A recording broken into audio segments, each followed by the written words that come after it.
कि आपको पता है कि दर्पण और लेंस के बारे में आप पढ़ चुके हैं। आज हमने आपसे वादा किया था कि बेटा अगर 1 के पूरा हो जाएगा तो 1 के कंप्लीट होने के बाद आपको नई नई चीजें देखने को मिलेंगी। वादा था? Yes sir. आज हम लोग देखने वाले हैं दर्पण के बारे में। ध्यान से देखो, ये कौन सा दर्पण है? कौन सा है? उत्तल दर्पण है। अभी जैसे बोर्ड पे आप देख पा रहे होंगे, उत्तल दर्पण पीछे से पालिश होती है ना? और ध्यान से देखो, इसकी जो सतह है परावर्तक तल वो उभरा हुआ है। देखो परावर्तक तल उभरा हुआ है ना? इसमें जो परावर्तन होती है वो बाहर से होती है कि नहीं? तो ये इसका है।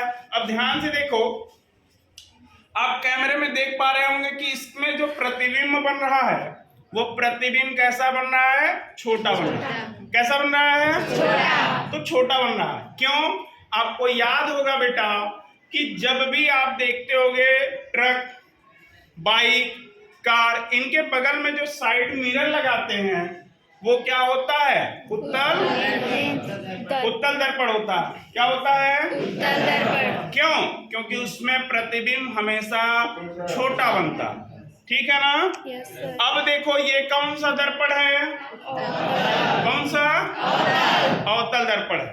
अब देखो, अगर अवतल दर्पण को ध्यान से देखो तो एक बात आपको ध्यान से दिख रही होगी कि ये जो है वो थोड़ा दबा हुआ है, पीछे से उभरा हुआ है। क्यों?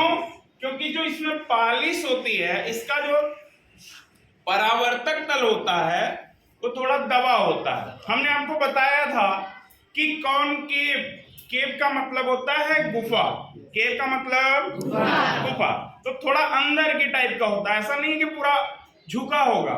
ये अंदर की तरफ है ना? ये देखो दबा हुआ है पूरा, ये पीछे की तरफ उभरा हुआ।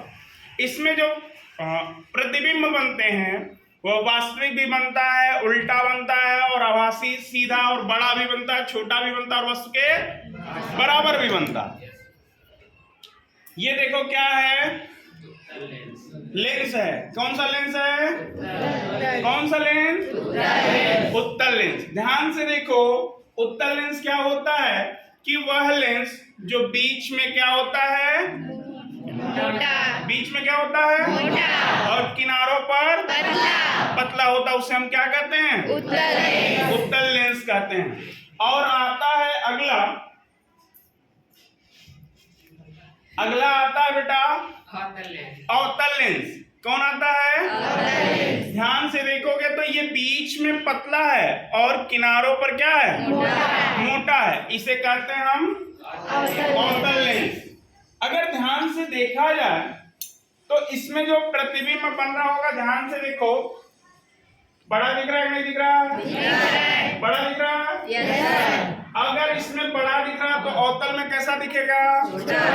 हमने आपसे बताया था कि अवतल दर्पण जो होता है इसमें बड़ा प्रतिबिंब बनता है, आभासी और सीधा और बड़ा बनता है, वास्तविक उल्टा और बड़ा भी बनता है। लेकिन हमने आपको बताया था कि उत्तल दर्पण में हमेशा प्रतिबिंब कैसा दिखता है? छोटा। तो इसका मतलब है कि अवतल लेंस में कैसा दिखेगा?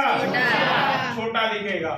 तो उत्तल लेंस में आपने बड़ा देखा और अवतल लेंस में छोटा।